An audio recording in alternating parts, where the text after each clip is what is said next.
Welcome back to বায়োবাঙালি। আজকে আমাদের topic হলো স্যান্ডউইচ ইলাইসা। ঠিক আছে, স্যান্ডউইচের মধ্যে কি থাকে? নাম থেকেই সাজেস্ট করা যাচ্ছে স্যান্ডউইচের মধ্যে মাংসের পুরি থাকে, ওপর দুটো পাউরুটি, নিচে ওপরের পাউরুটি একটা, নিচে পাউরুটি একটা। ঠিক আছে, আচ্ছা আজকে মাংসটা আমাদের হচ্ছে অ্যান্টিজেন, আর ওপরের আর নিচের পাউরুটি হচ্ছে অ্যান্টিবডি। ঠিক আছে, অ্যান্টিবডি দুদিক থেকে আসবে, মাঝখানে অ্যান্টিজেন ঘোরাঘুরি করবে, দুটো টিপে স্যান্ডউইচ ইলাইসা। ঠিক আছে, ইলাইসার ফুল ফর্ম হচ্ছে এনজাইম লিঙ্কড ইমিউনোসরবেন্ট অ্যাসে। ঠিক আছে, আচ্ছা স্যান্ডউইচ ইলাইসা দিয়ে আমরা কোয়ান্টিটেটিভ অ্যাসে তৈরি করতে পারি। কোয়ান্টিটেটিভ মানে কি? আমরা জিনিসটার কোয়ান্টিটি বুঝতে পারি, কতটা পরিমাণে আছে। ওকে, আচ্ছা এইবারে কি হচ্ছে, স্যান্ডউইচ ইলাইসা কি ডিটেক্ট করতে সাহায্য করে? অ্যান্টিজেন ডিটেকশনে আমাদের হেল্প করে। আচ্ছা আর একটা কি করে? হিউম্যান কোলাজেন ডিটেকশনে হেল্প করে। ঠিক আছে, যদি স্যান্ডউইচ ইলাইসার একটা ইউজ বলতে বলা হয়, মানে কোথায় তার অ্যাপ্লিকেশন আছে, সেটা আমরা বলতে পারবো হচ্ছে হোম প্রেগনেন্সি টেস্ট কিটে। এইটা নিয়ে একটা পার্টিকুলার ভিডিও একটা বানানো হবে। ওকে, আচ্ছা স্যান্ডউইচ ইলাইসার মধ্যে আমরা কি করি, একটা মাইক্রোটাইটার ওয়েল নিই, এইখানে যেমন দেখানো আছে। ঠিক আছে, আচ্ছা মাইক্রোটাইটার ওয়েলের মধ্যে আমরা অ্যাগার সেট করি। অ্যাগার সেট হলো, অনেকক্ষণ টাইম দেওয়া হলো, অ্যাগার সেট হলো। এই অ্যাগারের ওপর এবার আমরা অ্যান্টিবডি স্প্রেড করে। এবার কোন অ্যান্টিবডি? ঠিক আছে, আচ্ছা আমরা চাইছি যে এইচআইভি যেই অ্যান্টিবডিতে আটকাবে, তো এইচআইভির একটা প্রোটিন, এইটা একটা পার্টিকুলার অ্যান্টিবডিতে আটকায়। ঠিক আছে, তার মানে আমরা চাইছি যে আমার বডির মধ্যে এইচআইভির কোনো প্রোটিন আছে কিনা সেটা আমি দেখতে চাইছি। ঠিক আছে, তার মানে কি লাগাবো আমি এই অ্যান্টিবডিতে কি লাগাবো না, ওই পার্টিকুলার প্রোটিন, এটা ধর পার্টিকুলার এইচআইভির প্রোটিনটা, এই প্রোটিনটার এগেনস্টে যে পার্টিকুলার অ্যান্টিবডিটা কাজ করে, সেই অ্যান্টিবডিটা আমি কি করব না, আমি অ্যাগারের মধ্যে লাগিয়ে দিলাম। ঠিক আছে, আমি অ্যাগারের মধ্যে ইমপ্ল্যান্ট করে দিলাম। এবার কিছু অ্যান্টিবডি অ্যাগারের মধ্যে ইনফিউজড করে যাবে, কিছু অ্যান্টিবডি অ্যাগার থেকে ইনফিউজ করবে না অ্যাগারের মধ্যে। তো আমি কি করবো, প্রত্যেকটা স্টেপে আমি এখানে লিখিনি ওটা, এটা হলো অ্যান্টিবডি দিলাম, কিছু অ্যান্টিবডি এখানে আটকে গেছে, কিছু ভেসে গেছে। ঠিক আছে, কিছু আটকায়নি, ভেসে গেছে মানে, তার মানে এইটাকে আমি একটা বাফার দিয়ে ওয়াশ করে দেবো। তারপরে জিনিসটা ঠিক এইরকম দেখতে লাগবে। ঠিক আছে, আচ্ছা এইবার কি করলাম, আমি তো আননোন, আমার বডিতে এইচআইভি হয়েছে কি হয়নি আমি তো জানি না, তাহলে আমি কি করবো, ব্লাড স্যাম্পল নেবো, ব্লাড স্যাম্পল নিয়ে আমি ওর মধ্যে দিয়ে দেবো। এবার ওর মধ্যে সমস্ত অ্যান্টিজেন ঘোরাফেরা করছে, তাই তো? যদি এইচআইভির অ্যান্টিজেন থেকে থাকে তাহলে কি হবে, এই যে আমাদের পার্টিকুলার মনোক্লোনাল অ্যান্টিবডিগুলো আছে, এরা কি করবে না, এইগুলো ওই অ্যান্টিজেনকে আটকে নেবে। বোঝা গেল? তার মানে আমি সিরাম, টোটাল সিরামটা দিয়ে দিলাম, তার মধ্যে অনেক অ্যান্টিজেন আছে, নট অনলি এইচআইভির আছে, কোলাজেন আছে, এই আছে, এক্স আছে, ওয়াই আছে, জেড আছে, সমস্ত কিছু আছে। তার মধ্যে আমার কোনটা ইন্টারেস্টেড, আমি কোনটা নিয়ে না ইন্টারেস্টেড হচ্ছে, আমি খালি এইচআইভির অ্যান্টিজেনটা নিই। ঠিক আছে, তার মানে আমি গোটা সিরামটা দিয়ে দিলাম। তার মানে এবার আমি কি করলাম, ইনকিউবেট করলাম, কিছুক্ষণ রাখলাম, রাখার পর তার মানে কি হবে, যদি আমার সিরামের মধ্যে এইচআইভির ওই পার্টিকুলার প্রোটিনগুলো থেকে থাকে, তাহলে কি হবে, এই পার্টিকুলার সিরামের মধ্যে এইচআইভি প্রোটিনগুলো এই অ্যান্টিবডিগুলোর সঙ্গে আটকে যাবে। যেমন এইখানে দেখা যাচ্ছে আটকে গেছে, আবার কিছু আটকায়নি, আবার কোনো অ্যান্টিবডিতে একটা আটকেছে, রাইট?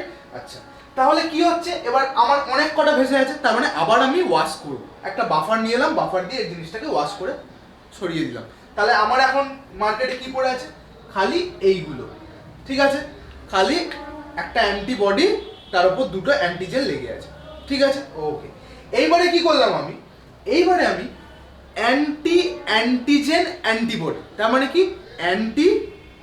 অ্যান্টিজেন অ্যান্টিবডি, অ্যান্টিজেনকে যেই অ্যান্টিবডি আটকায়, তার মানে অ্যান্টিজেন অ্যান্টিবডি। ঠিক আছে, সেই অ্যান্টিবডিটা একটু স্পেশালি ট্রিটমেন্ট করা আছে। কি করা আছে না, তার ওই যে এফসি রিজিয়নটায় একটা এনজাইম লাগানো আছে। ঠিক আছে, তার মানে তার নাম কি হলো, অ্যান্টিজেন অ্যান্টিবডি এনজাইম লিঙ্কড করা আছে। ঠিক আছে, এই অ্যান্টিজেন অ্যান্টিবডিগুলো আবার এইচআইভির অ্যান্টিজেন স্পেসিফিক। বোঝা গেল? তার মানে কি হলো, অ্যান্টিজেন ছিল, এই অ্যান্টিবডি ছিল কোথায় না অ্যাগারে আটকে, ওপরে দুটো অ্যান্টিজেন বসলো। ঠিক আছে, FAB রিজিয়নগুলো। তারপর কি হলো, যেই ওরা বসলো, আমি বাইরে থেকে কি পাঠালাম, অ্যান্টিজেন অ্যান্টিবডি পাঠালাম। সেই অ্যান্টিবডিগুলো কি হলো, ওই পার্টিকুলার অ্যান্টিজেনগুলোর ওপর বসে গেল। বসে যাওয়ার পর কি হলো, ওর মধ্যে একটা এনজাইম আছে, কেন এনজাইম আছে সেটা পরে বলছি। ঠিক আছে, তার মানে এখন আমাদের কন্ডিশনটা কি রকম, ঠিক এই রকম, ঠিক আছে। অ্যান্টিবডি তার উপর অ্যান্টিজেন, আমাদের স্পেসিফিক অ্যান্টিজেনটা, তার উপর আমাদের স্পেসিফিক অ্যান্টিবডিটা, পুরো এইরকম কমপ্লেক্স তৈরি হয়েছে। It is looking like a sandwich, like right? স্যান্ডউইচের মতো লাগছে তো, একটা অ্যান্টিবডি, তার উপর একটা অ্যান্টিজেন, তারপর ওপর একটা অ্যান্টিবডি, ঠিক আছে। এই অ্যান্টিবডির উপর এবার কি লাগানো আছে না, একটা এনজাইম লাগানো আছে। এই এনজাইমটার কাজ হলো ডিটেক্টর। আমাকে তো দেখতে হবে, এইখানে তো আমি রং চং দিয়ে এঁকে দিচ্ছি, ও বডি তো তার এসব নেই, আমি তো খালি সাদা প্লেট দেখছি। কি হলো রে ভাই, কিছুই বুঝতে পারছি না, সাদা প্লেট, ঠিক আছে। তার মানে এইটা বোঝার জন্য আমার আদেও কিছু লেগেছে কিনা, আদেও আমার কিছু হয়েছে কিনা, কিছু আছে কিনা আমার বডির মধ্যে, তার জন্য একটা ডিটেক্টর চাই। তো এই যে এনজাইমটা, এটা হচ্ছে আমাদের ডিটেক্টর হিসেবে কাজ করবে। এই এনজাইমটা একটা পার্টিকুলার ক্রোমোজেন মানে কালার গ্রুপ, ঠিক আছে, একটা পার্টিকুলার কালার গ্রুপ মানে সাবস্ট্রেট, ওই সাবস্ট্রেটটাকে ভেঙে একটা কালার তৈরি করে, ঠিক আছে। যখন আমাদের এই কমপ্লেক্সটা তৈরি হয়ে গেল, তারপর আমরা কি করলাম, বাকি যে আনবাউন্ডেড যে অ্যান্টিজেন অ্যান্টিবডিগুলো ছিল ওইগুলো বাফার দিয়ে ওয়াশ করে দিলাম, ঠিক আছে। তার মানে এখন আমাদের স্টেটটা এইরকম, ঠিক আছে। এরপর আমি কি করলাম, ক্রোমোজেন একটা অ্যাড করলাম, ঠিক আছে। যেমন HRP হর্স রেডিস পারঅক্সিডেজ আছে, একটা খুব কালার দেয় ওটা, ঠিক আছে। তো এই এনজাইমটা কি করবে, ওই HRP কে কাটবে, কেটে একটা পার্টিকুলার কালার মানে ফ্লুরোসেন্স বার করবে। যত বেশি ইন্টেন্সিটির ফ্লুরোসেন্সটা হবে, তত আমাদের কোয়ান্টিটিটা বেশি আছে, রাইট? তত বেশি বাউন্ডেড হবে প্রত্যেকটা অ্যান্টিবডি, আমাদের যে 11-এর মধ্যে অ্যান্টিবডিগুলো ছিল তত বেশি বাউন্ডেড হবে ওই অ্যান্টিজেনগুলোর সাথে। যত বেশি অ্যান্টিজেন বাউন্ড হবে, তত বেশি তারা হাইলি অ্যাফিনিটি হবে, তাদের আরও বেশি অ্যাফিনিটি হবে ফর দ্যাট অ্যান্টিজেন অ্যান্টিবডি যার সঙ্গে এনজাইম লিঙ্ক আছে। যত বেশি এনজাইম লিঙ্ক থাকবে অ্যান্টিবডিগুলোর সাথে, তত বেশি ক্রোমোজেনটাকে ওরা সাবস্ট্রেট থেকে প্রোডাক্টে চেঞ্জ করবে। আর প্রোডাক্টটা কি না, ফ্লুরোসেন্ট একটা ডাই, একটা কালার।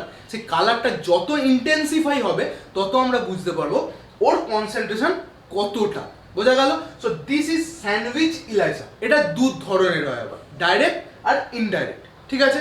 ডাইরেক্ট কি, এইটা হচ্ছে ডাইরেক্ট যেটা করলাম, ঠিক আছে। ডাইরেক্ট এর মধ্যে এসেই আবার কালার ফালার দিয়ে দেবে। ইনডাইরেক্ট হলো এই আমাদের অরিজিনাল অ্যান্টিবডি, এর মাথায় অ্যান্টিজেন, এর মাথায় অ্যান্টিবডি, এর মাথায় আবার একটা অ্যান্টিবডি, এর মাথায় এনজাইম লাগানো। তাহলে বোঝা গেল ইনডাইরেক্ট। ডাইরেক্ট মানে এইটা, আর ইনডাইরেক্ট মানে অ্যান্টিবডি, অ্যান্টিজেন, তার উপর অ্যান্টিবডি, সেই অ্যান্টিবডির এগেনস্টে আর একটা অ্যান্টিবডি। বোঝা গেল? এই হচ্ছে ইনডাইরেক্ট, ঠিক আছে। This is sandwich ELISA. একটা ইউজ কোথায় হয় না, হোম প্রেগনেন্সি টেস্ট কিট, ঠিক আছে। এই হোম প্রেগনেন্সি টেস্ট কিটটাও কোয়ান্টিটেটিভ, মানে কোয়ান্টিটির ওপর ডিপেন্ড করে, ঠিক আছে। Thank you.